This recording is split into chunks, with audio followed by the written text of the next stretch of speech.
Hi all, welcome to GK Shankar Learning Institute Current Affairs Series. So in the video நம்ம September 25, 26 and 27 கான Current Affairs பார்த்தலாம். So first question, Chennai உயர்நீதிமன்ற தலைமை பதிவாளராக நியமிக்கப்பட்டுள்ளவர். So இதுக்கான answer வந்துட்டு S அல்லி. So இவங்களை பற்றி பார்த்தோன்னா சென்னை முதன்மை அமர்வு நீதிமன்ற நீதிபதி தான் இவங்க. ஸோ இவங்களை சென்னை உயர்நீதிமன்ற தலைமை பதிவாளராக நியமிச்சிருக்காங்க. இப்போ இந்த கேள்வியில் சென்னை உயர்நீதிமன்ற தலைமை பதிவாளராக நியமிக்கப்பட்டுள்ளவர் வந்துட்டு எஸ் அல்லி. அடுத்த கேள்வி, 2023 ஆண்டிற்கான கலைஞர் நினைவு கலைத்துறை வித்தகர் விருது யாருக்கு வழங்கப்பட உள்ளது? ஸோ இதுக்கான ஆன்சர் வந்துட்டு ஆப்ஷன் டி. ஸோ கவிஞர் மு மேத்தா அவர்களுக்கும் பாடகி பி சுஷீலா அவர்களுக்கும் தான் வந்துட்டு வழங்க இருக்கிறாங்க. அதாவது திரையுலகில் சிறந்து விளங்கும் வாழ்நாள் சாதனையாளர்களை போற்றும் விதமாக மறைந்த முன்னாள் முதல்வர் கலைஞர் அவர்களோட பெயரில் கலைஞர் நினைவு கலைத்துறை வித்தகர் விருதுன்னு சொல்லிட்டு 2022 கொடுத்துட்ருக்குறாங்க. ஸோ அந்த வகையில் 2023 ஆண்டிற்கான விருது வந்துட்டு கவிஞர் மு மேத்தா அவர்களுக்கும் பாடகி பி சுஷீலா அவர்களுக்கும் வந்துட்டு வழங்க இருக்கிறாங்க. ஸோ கவிஞர் மு மேத்தா அவர்களை பற்றி பார்த்தோன்னா இவங்க வந்துட்டு சாகித்ய அகாதமி விருது வாங்கியிருக்கிறாங்க. ஸோ பாடகி பி சுஷீலா பற்றி பார்த்தோன்னா இவங்க வந்துட்டு பல மொழிகளில் 25,000க்கும் மேற்பட்ட பாடல்களை பாடியிருக்கிறாங்க. ஸோ பத்மபூஷன் விருது வாங்கியிருக்காங்க. ஸோ இந்த விருதுகளை வந்துட்டு யார் வழங்குவாங்கன்னா முதல்வர் மு.க. ஸ்டாலின் அவர்கள் தான் வந்துட்டு வழங்க இருக்கிறாங்க. ஸோ இந்த விருது பற்றி பார்த்தோன்னா 10 லட்சம் தொகை, அது மட்டும் இல்லாமல் நினைவு பரிசு வந்துட்டு வழங்கப்படுது. அப்போது 2023 ஆண்டிற்கான கலைஞர் நினைவு கலைத்துறை வித்தகர் விருது யாருக்கு வழங்கப்பட உள்ளது? ஸோ கவிஞர் மு மேத்தா அவர்களுக்கும் பாடகி பி சுஷீலா அவர்களுக்கும் வந்துட்டு வழங்க இருக்கிறாங்க. அடுத்த கேள்வி, தமிழக அரசின் 2023-24 ஆண்டுக்கான சிறந்த பட்டு நெசவாளர் விருதின் முதல் பரிசு யாருக்கு வழங்கப்பட்டுள்ளது? ஸோ இதுக்கான ஆன்சர் வந்துட்டு டி சந்திரசேகரன். தமிழக அரசு பார்த்தோம் அப்படின்னா கைத்தறி நெசவாளர்களை ஊக்குவிக்கும் வகையில் மாநில அளவில் நெசவாளர் விருதுகளை வந்துட்டு ஆண்டுதோறும் வழங்கிட்டு இருக்கிறாங்க. ஸோ அந்த வகையில் வந்துட்டு 2023-24 ஆண்டுக்கான விருதுகளை நம்ம 1 by 1 பார்க்கலாம். ஸோ ஃபர்ஸ்ட் நம்ம பார்க்க போகிறது சிறந்த பட்டு நெசவாளர் விருது. ஸோ இதில் வந்துட்டு முதல் பரிசு 5 லட்சமும், இரண்டாம் பரிசு வந்துட்டு 3 லட்சம், மூன்றாவது பரிசு பார்த்திங்கன்னா 2 லட்சம் வந்துட்டு கொடுக்குறாங்க. ஸோ முதல் பரிசு யார் வின் பண்ணியிருக்காங்கன்னா டி சந்திரசேகரன் வந்துட்டு வாங்கியிருக்கிறாங்க. ஸோ இது மாநில அளவில் வந்துட்டு தேர்ந்தெடுத்து கொடுக்கப்படுது. இரண்டாம் பரிசு வந்துட்டு எம்.டி. குமரேசன் அவர்கள், மூன்றாம் பரிசு வந்துட்டு எஸ். புகழேந்தி அவர்களுக்கு கொடுத்துருக்காங்க. அடுத்து வந்துட்டு பருத்தியோட ரகத்தை வச்சு சிறந்த நெசவாளர் விருது கொடுத்துட்ருக்குறாங்க. அந்த வகையில் முதல் பரிசு வந்துட்டு டி.ஜே. பிரேமா அவர்களுக்கும், இரண்டாவது பரிசு வந்துட்டு டி.எஸ். அலமேலு அவர்களுக்கும், மூன்றாம் பரிசு வந்துட்டு டி. மகாலட்சுமி அவர்களுக்கு வந்துட்டு கொடுத்துருக்குறாங்க. அடுத்தது பார்த்தோன்னா சிறந்த வடிவமைப்பாளர் விருது. ஸோ இந்த விருதுக்கான முதல் பரிசு வந்துட்டு 25,000, இரண்டாவது பரிசுக்கு வந்துட்டு 10,000, மூன்றாவது பரிசுக்கு வந்துட்டு 5,000 கொடுத்துட்ருக்காங்க. ஸோ இதில் வந்துட்டு முதல் பரிசு யார் கொடுக்கப்பட்டிருக்குன்னா எஸ். குமரவேல் அவர்களுக்கும், அடுத்தது இரண்டாவது பரிசு வந்துட்டு டி. பார்த்திபன் அவர்களுக்கும், மூன்றாவது பரிசு வந்துட்டு கமலவேணி அவர்களுக்கும் வந்துட்டு கொடுத்துருக்குறாங்க. அடுத்ததாக சிறந்த இளம் வடிவமைப்பாளர் விருதுக்கு யார் யார் கொடுத்துருக்குறாங்கன்னு சொல்லி பார்க்கலாம். முதல் பரிசுக்கு வந்துட்டு 1 லட்சமும், இரண்டாம் பரிசுக்கு 75,000, மூன்றாவது பரிசுக்கு வந்துட்டு 50,000 வந்துட்டு கொடுக்குறாங்க. அந்த வகையில் முதல் பரிசு யார் கொடுத்துருக்காங்கன்னா தர்ஷனா அவர்கள் வந்துட்டு வின் பண்ணியிருக்காங்க. இரண்டாவது பரிசு வந்துட்டு நா. சங்கர் அவர்களுக்கும், மூன்றாவது பரிசு வந்துட்டு ஹரிணி அவர்களுக்கும் பார்த்திங்கன்னா வழங்கப்பட்டிருக்கு. அப்போது இந்த கேள்வியில் தமிழக அரசின் 2023-24 ஆண்டுக்கான சிறந்த பட்டு நெசவாளர் விருதின் முதல் பரிசு யாருக்கு வழங்கப்பட்டுள்ளது? டி சந்திரசேகரன். ஸோ எந்தெந்த விருதுகள் கொடுத்துருக்காங்க அதில் வந்துட்டு யார் யார் first prize, second prize, third ப்ரைஸ்ன்னு சொல்லிட்டு நம்ம பார்த்துட்டோம். அடுத்த கேள்வி, இலங்கையின் எத்தனையாவது பிரதமராக ஹரிணி அமரசூரியா பொறுப்பேற்றுள்ளார்? ஸோ இதுக்கான ஆன்சர் வந்துட்டு 16. ஸோ இவங்க வந்துட்டு இலங்கையின் 3வது பெண் பிரதமர் அப்படின்னு சொல்கிறாங்க. ஸோ பிரதமர் வரலாற்றில் இவங்க 3வது பெண் அப்படின்னு சொல்லி பார்க்கலாம். அடுத்தது அப்போ இந்த கேள்வியில் வந்துட்டு இலங்கையின் எத்தனையாவது பிரதமராக ஹரிணி அமரசூரியா பொறுப்பேற்றுள்ளார்? 16வது பிரதமராக. அடுத்த கேள்வி, பின்வரும் எந்த இந்திய வங்கியானது இந்த ஆண்டுக்குள் 18 லட்சம் மரக்கன்றுகளை நட திட்டமிட்டுள்ளது? ஸோ இதுக்கான ஆன்சர் வந்துட்டு பாரத ஸ்டேட் வங்கி. ஸோ எஸ்பிஐ தான் பார்த்தீங்கன்னா இதுக்காக திட்டமிட்டிருக்காங்க. ஸோ ஏக் பேட் மா ஏக் நாம், அன்னையின் பெயரில் ஒரு மரம் என்ற மரம் இயக்கத்தையும் வந்துட்டு ஹைதராபாத்தில் தொடங்கியிருக்காங்க. ஸோ சுற்றுச்சூழலோட நிலைத்தன்மையை மேம்படுத்துவதற்காக தான் இந்த இயக்கத்தை வந்து தொடங்கியிருக்காங்க. அப்போ இந்த கேள்வியில் பின்வரும் எந்த இந்திய வங்கியானது இந்த ஆண்டுக்குள் 18 லட்சம் மரக்கன்றுகளை நட திட்டமிட்டுள்ளது? எஸ்பிஐ. அடுத்த கேள்வி, ஜம்மு காஷ்மீரில் நடந்து முடிந்த 2ஆம் கட்ட சட்டப்பேரவை தேர்தலில் எத்தனை சதவீத வாக்குகள் பதிவாகியுள்ளன? ஸோ இதுக்கான ஆன்சர் வந்துட்டு 56%. ஸோ ஜம்மு காஷ்மீரில் 2014க்கு அப்புறம் இப்போ தான் வந்துட்டு சட்டப்பேரவை தேர்தல் நடக்குது. ஸோ ஒரு 10 வருஷம் கழித்து நடக்குது. அதனால இந்த டேட்டாஸில் கொஞ்சம் முக்கியம் தான். ஸோ ஜம்மு காஷ்மீரில் வந்துட்டு மொத்தமாக 90 தொகுதிகள் வந்து இருக்குது. அதுக்கு 3 கட்டங்களாக வந்து சட்டப்பேரவை தேர்தல் நடத்தப்படுகிறது. ஸோ அதில் வந்துட்டு முதல் கட்டம் ஆல்ரெடி முடிஞ்சிடுச்சு. ஸோ முதல் கட்டம் பார்த்தோன்னா 24 தொகுதிகளுக்கு செப்டம்பர் 18 நடந்தது. ஸோ செப்டம்பர் 18 நடந்தது. ஸோ அதில் வந்துட்டு 61.38% வாக்குகள் வந்துட்டு பதிவாகியிருந்தது. இப்போது 2ஆம் கட்ட தேர்தல் வந்து நடந்து முடிஞ்சிருக்கு. 26 தொகுதிகளுக்கு வேட்பாளர்கள் பார்த்தோன்னா 239 வேட்பாளர்கள், வாக்காளர்கள் கிடையாது, வேட்பாளர்கள் வந்துட்டு இந்த தொகுதியில் போட்டிட்டு இருந்தாங்க. ஸோ வாக்களிக்க யார் யார் குவாலிஃபைடுன்னு சொல்லி பார்த்தோன்னா 25.78 லட்சம் பேர் பார்த்திங்கன்னா வாக்களிக்க வந்துட்டு தேர்ச்சி பெற்றிருந்தாங்க. ஸோ அதில் வந்து ஒட்டுமொத்தமாக இந்த 2ஆம் கட்ட சட்டப்பேரவை தேர்தல் முடிவில் வந்துட்டு எத்தனை சதவீத வாக்குகள் வந்து பதிவாகியிருக்குன்னா 56% வாக்குகள் வந்து பதிவாகியிருக்கு. ஸோ ஃபஸ்ட்டு கட்டம் முடிஞ்சிடுச்சு. அது வந்து செப்டம்பர் 18 நடந்தது. 24 தொகுதிகளுக்கு நடந்தது. ஸோ செகண்டு கட்டம் பார்த்தோம் அப்படின்னா 2ஆம் கட்டம் வந்துட்டு இப்போது செப்டம்பர் 25 நடந்து முடிஞ்சிடுச்சு. அது வந்து 26 தொகுதிகளுக்கு.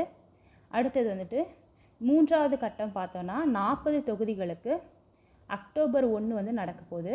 ஸோ இதுக்கான முடிவுகள், ஸோ ரிசல்ட்ஸ் பார்த்தோம் அப்படின்னா அக்டோபர் 8 வந்துட்டு வெளியிட போகிறாங்க. அப்போது இந்த கேள்வியில் ஜம்மு காஷ்மீரில் நடந்து முடிந்த 2ஆம் கட்ட சட்டப்பேரவை தேர்தலில் எத்தனை சதவீத வாக்குகள் பதிவாகியுள்ளன? 56%. அடுத்த கேள்வி, நாட்டின் முதல் ஏர் ரயில் போக்குவரத்து பின்வரும் எந்த விமான நிலையத்தில் அமைக்கப்பட உள்ளது? ஸோ இதுக்கான ஆன்சர் வந்துட்டு டெல்லி சர்வதேச விமான நிலையம். ஸோ டெல்லி சர்வதேச விமான நிலையத்தில் அனைத்து முனையங்கள் மற்றும் பகுதிகளை இணைக்கும் வகையில் 7.7 கிலோமீட்டர் தூரத்துக்கு வந்துட்டு இந்த ஏர் ரயில் போக்குவரத்தை 2027ஆம் ஆண்டுக்குள்ளே ஏற்படுத்த டெல்லி சர்வதேச விமான நிலையம் பார்த்திங்கன்னா முடிவு செஞ்சுருக்காங்க. அப்போது இந்த கேள்வியில் நாட்டின் முதல் ஏர் ரயில் போக்குவரத்து பின்வரும் எந்த விமான நிலையத்தில் அமைக்கப்பட உள்ளது? டெல்லி சர்வதேச விமான நிலையம். அடுத்த கேள்வி, மத்திய அரசால் இந்தியாவில் தயாரிப்போம் திட்டம் எந்த ஆண்டு தொடங்கப்பட்டது? ஸோ இதுக்கான ஆன்சர் வந்துட்டு 2014 செப்டம்பர் 25 தான் பார்த்திங்கன்னா தொடங்கியிருக்காங்க. ஸோ இந்த திட்டம் பற்றி பார்த்தோன்னா நாட்டின் மொத்த உள்நாட்டு உற்பத்தியில் துறைசார் பங்களிப்பை 25% அதிகரிக்கும் இலக்குடன் கூடிய இத்திட்டம் பார்த்திங்கன்னா அமல்படுத்தப்பட்டது. ஸோ இதுக்காக வந்து இந்த திட்டம் தொடங்கப்பட்டு 10 ஆண்டுகள் வந்து கம்ப்ளீட் ஆயிருக்கு.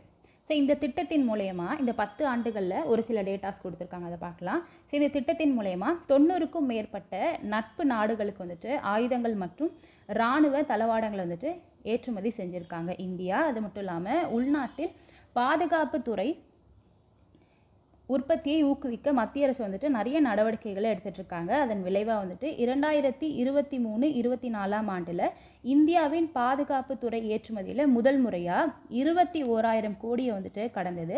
ஸோ இதனால் அடுத்த 5 ஆண்டுகளில் ஏற்றுமதி மதிப்பை வந்துட்டு 50,000 கோடியாக அதிகரிக்க வந்து மத்திய அரசு இலக்கு நிர்ணயிச்சிருக்கிறாங்க. அது மட்டும் இல்லாமல் அடுத்த 5 ஆண்டுகளில் உள்நாட்டு பாதுகாப்பு உற்பத்தியின் மதிப்பை வந்துட்டு $25 பில்லியன். ஸோ நம்ம இந்திய மதிப்பில் பார்த்தோன்னா 1.75 லட்சம் கோடியாக வந்துட்டு அதிகரிக்க பாதுகாப்பு அமைச்சகம் வந்துட்டு இலக்கு நிர்ணயிச்சிருக்கிறாங்க. அப்போது இந்த கேள்வியில் மத்திய அரசால் இந்தியாவில் தயாரிப்போம் திட்டம் எந்த ஆண்டு தொடங்கப்பட்டது? 2014 செப்டம்பர் 25. ஸோ தொடங்கி வந்துட்டு 10 இயர்ஸ் கம்ப்ளீட் ஆயிடுச்சு. அடுத்தது, துப்பாக்கி தோட்டா துளைக்காத இலகு ரக கவச உடைகளை உருவாக்கியுள்ள அமைப்பு இல்லை நிறுவனம் எதுன்னு சொல்லி பார்த்தோன்னா, ஸோ DRDOவும் IIT தில்லியும் தான் பார்த்தீங்கன்னா உருவாக்கியிருக்காங்க. இதுக்கான ஆன்சர் வந்துட்டு ஆப்ஷன் டி. ஸோ இவங்க உருவாக்கியிருக்கக்கூடிய இந்த உடைகள் வந்துட்டு இந்திய தர நிர்ணய அமைப்பின் வெவ்வேறு நிலைகளுக்கு ஏற்ப 8.2 கிலோ 9.5 கிலோ ஆகிய குறைந்தபட்ச எடைகளில் வந்துட்டு உருவாக்கப்பட்டிருக்கு. ஸோ இந்த உடையில் உள்ள கவசங்கள் வந்துட்டு 360 டிகிரி கோணத்திலும் வந்து பாதுகாப்பு வழங்கும் சொல்லியிருக்காங்க.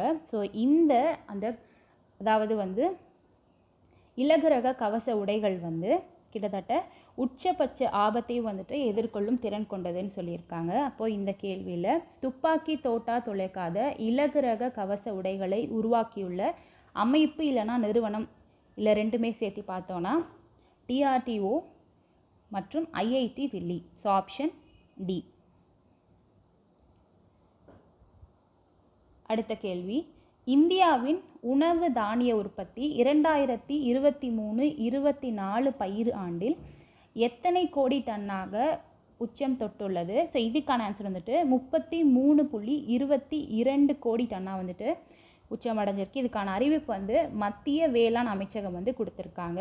ஸோ இந்தியாவின் உணவு தானிய உற்பத்தி 2023-24 பயிராண்டில் எத்தனை கோடி டன்னாக உச்சம் தொட்டுள்ளது? 33.22 கோடி.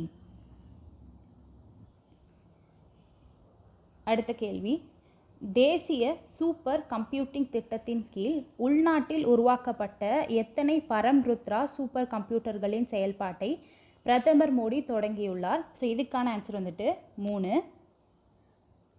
ஸோ உள்நாட்டில் 130 கோடி செலவில் உருவாக்கப்பட்ட 3 பரம்ருத்ரா சூப்பர் கம்ப்யூட்டர்கள் பூனே, கொல்கத்தா மற்றும் தில்லியில் உள்ள ஆராய்ச்சி நிறுவனங்களில் வந்துட்டு ஆராய்ச்சி நிலையங்களில் நிறுவப்பட்டிருக்கு. ஸோ இந்த கம்ப்யூட்டரோட செயல்பாட்டை தான் காணொலி மூலயமா வந்துட்டு பிரதமர் மோடி தொடங்கி வச்சிருக்காரு. அது மட்டும் இல்லாமல் வானிலை பருவநிலை ஆராய்ச்சிக்கான உயர் செயல்திறன் கணினி அமைப்பு முறையும் வந்துட்டு பிரதமர் மோடி தொடங்கி வச்சிருக்காரு.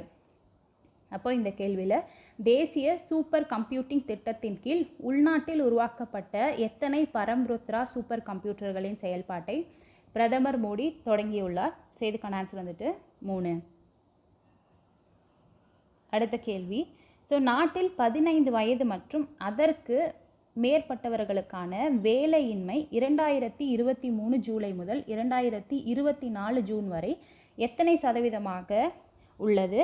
ஸோ இதுக்கான ஆன்சர் வந்துட்டு 3.2%. இந்த அறிக்கை யார் வெளியிட்டிருக்காங்கன்னா தேசிய மாதிரி ஆய்வு அலுவலகம் தான் வந்துட்டு வெளியிட்டிருக்கிறாங்க. அதாவது நாட்டில் பணியில் ஈடுபடும் தொழிலாளர்கள் விகிதம், தொழிலாளர்கள் மக்கள் தொகை விகிதம், வேலையின்மை, நகர்ப்புற மற்றும் கிராமப்புறங்களில் உள்ள தொழிலாளர்கள் விகிதம் உள்ளிட்ட தரவுகளை குறிப்பிட்ட கால இடைவெளியில் அறிந்து கொள்ளும் விதமாக 2017 ஆண்டிலிருந்து காலமுறை தொழிலாளர் கணக்கெடுப்பை வந்துட்டு தேசிய மாதிரி ஆய்வு அலுவலகம் வந்துட்டு வெளியிட்டுருக்காங்க. ஸோ இது வந்துட்டு 7வது அறிக்கை. நம்ம இப்போ பார்க்க போகிறது வந்துட்டு 7வது அறிக்கை. ஸோ அந்த அறிக்கையில் என்ன சொல்லியிருக்காங்கன்னு சொல்லி பார்க்கலாம். ஸோ வேலையின்மை விகிதம் எடுத்துக்கிட்டோம் அப்படின்னா இது வந்துட்டு 7வது அறிக்கை. இது வந்து 6வது அறிக்கை. நம்ம 7வது அறிக்கை மட்டும் பார்த்துடலாம். ஆண்கள் எடுத்துக்கிட்டோம் அப்படின்னா 3.2% கொடுத்துருக்காங்க. அதே வந்து பெண்கள் எடுத்துக்கிட்டோம் அப்படின்னா வந்துட்டு அதே 3.2% கொடுத்துருக்குறாங்க. ஸோ பணியில் ஈடுபடும் தொழிலாளர்கள் விகிதம் ஸோ ஒட்டுமொத்தமாக பார்த்தோம் அப்படின்னா 7வது அறிக்கைப்படி 60.1% வந்துட்டு இருக்காங்கன்னு சொல்லியிருக்காங்க. அதே மாதிரி அதில் வந்துட்டு பெண்கள் எடுத்துக்கிட்டோம் அப்படின்னா 41.7% இருக்காங்கன்னு சொல்லியிருக்காங்க. அதே போல் தொழிலாளர் மக்கள் தொகை விகிதமில் வந்துட்டு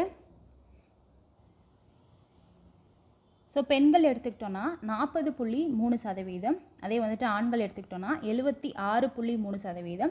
ஸோ இவங்களை 2 பேரையும் சேர்த்து பார்த்தோன்னா 58.2%. ஸோ இதில் வந்து நம்ம பணியில் ஈடுபடும் தொழிலாளர்கள் விகிதமில் ஆண்கள் வந்துட்டு பார்க்கல. ஸோ ஆண்கள் எடுத்துக்கிட்டோம் அப்படின்னா 78.8% இருக்காங்க. அப்போது இந்த அறிக்கையில் வந்துட்டு இந்த 2023 ஜூலையிலிருந்து 2024 ஜூன் வரை அப்படிங்கிறது வந்துட்டு 7வது அறிக்கை. ஸோ இது வந்துட்டு 6வது அறிக்கை. ஸோ கம்பேர் பண்ணி பார்க்குறதுக்காக நான் வந்து கொடுத்துருக்கேன். பட் நம்ம 7வது அறிக்கை மட்டும் தான் பார்த்துருக்கோம்.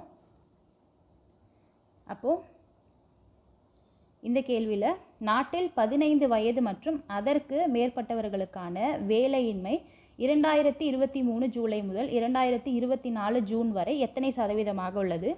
3.2%. அடுத்த கேள்வி, 2025ஆம் ஆண்டுக்கான உலகளாவிய QS MBA படிப்புகளுக்கான தரவரிசை பட்டியலில் எத்தனை இந்திய கல்வி நிறுவனங்கள் இடம் பிடித்துள்ளன? ஸோ இதுக்கான ஆன்சர் வந்துட்டு 14. ஸோ இந்த பட்டியல் வந்துட்டு முழுக்க முதுநிலை வணிக மேலாண்மை MBAக்கு வந்து MBAவை சார்ந்ததாக தான் இருக்குது.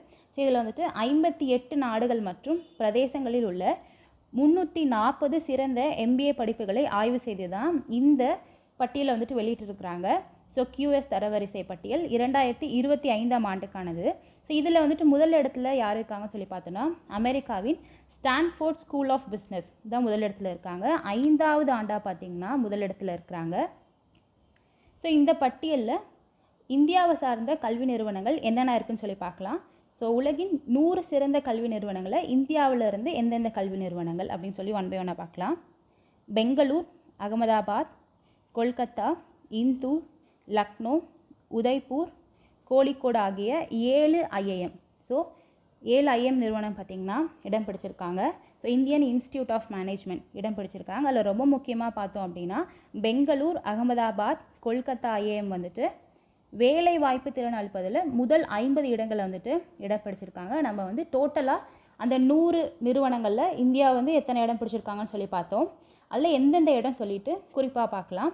இந்தியாவிலிருந்து பெங்களூர் IIM வந்துட்டு 53வது இடமும், அதே மாதிரி அகமதாபாத் IIM வந்துட்டு 60வது இடத்துலையும், கொல்கத்தா IIM வந்துட்டு 65வது இடத்துலையும், ஹைதராபாத்தின் இந்தியன் ஸ்கூல் ஆஃப் பிஸ்னஸ் வந்துட்டு 86வது இடத்துலையும் வந்துட்டு இந்த பட்டியலில் இருக்குது. அது மட்டும் இல்லாமல் இந்திய மேலாண்மை தொழில்நுட்ப நிறுவனம் காஜியாபாத், மேலாண்மை மேம்பாட்டு நிறுவனம் குருகிராம், ஜேவியர் மேலாண்மை பள்ளி சர்வதேச மேலாண்மை நிறுவனம் தில்லி மற்றும் கொல்கத்தா, சோமையா வித்யா விஹார் பல்கலைக்கழகம் மும்பை ஆகியவை எல்லாமே சேர்த்து 14 கல்வி நிறுவனங்கள், இந்தியாவிலிருந்து 14 கல்வி நிறுவனங்கள் இந்த பட்டியலில் இடம் பிடிச்சிருக்கு.